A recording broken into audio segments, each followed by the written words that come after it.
broken my heart so many times I stopped keeping track. And again, is it just marketing? Is that what we were talking about here? Why they would go to a large bottle like this? Well, I it's don't not really like you buy know a why. Six-pack. Let's get a six-pack of, well, 750-liter, right? think, These are pints? No, they're pint. A pint? Yeah. Wow. It's illusion. It is total. You know, that's the kind of beer that's meant to be a wine. You know, it's meant to be a bottle that's shared amongst others, you know, or split with somebody else. I think that's the reasoning behind a lot of the bigger bottles is they are not just like your own little bottle, you know, to take away, but and so they don't want to sell in. So tell us about this beer. Dogfish Head is one of my favorite breweries. I'll say this over and over. They are at Dogfish Beer on Twitter. So they're from Delaware, and the interesting part about them is that back when the brewery was founded, there were no breweries or brew pubs in Delaware, and so they had to pretty much rewrite state legislature in order to get in there. Wow. So the owner, Sam Calagione, did some political work before he even got to open up his brewery, and so he kind of spearheaded a whole craft beer movement within the state, which is really cool on the East Coast because that's where I'm from. And one of the Where things on the East Coast, you from? New York. Oh, New York. That's right. You told me that before, huh? That's where I'm from. From Hudson Valley. I'm from Rochester. Oh, yeah. It's not really New York. It's kind of New York on the map.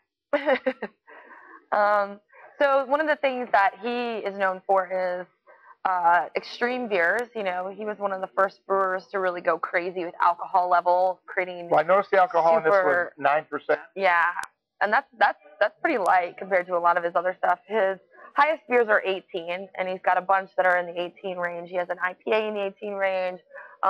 He has a Belgian beer that has raspberries in it. Now, are they measuring the alcohol differently?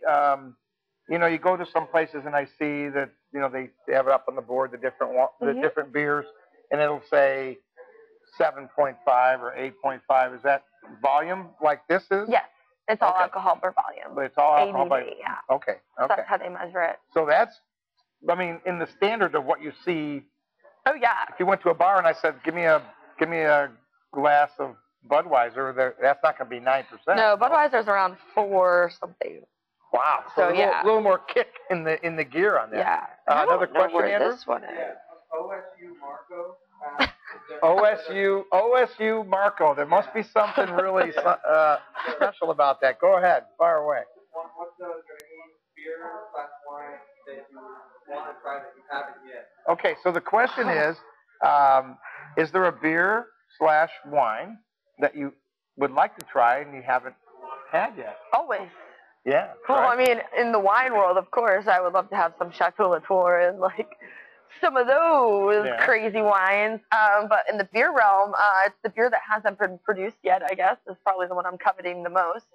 There are a lot all over the country that I can't get my hands on that I would love to have. I have a brewer friend out in Colorado Springs. His name is Jason Yester, and I've only had 1 or 2 opportunities to taste his beers, and he brews some of the craziest beers I've ever heard, like crazy stuff. And he made sweet potato.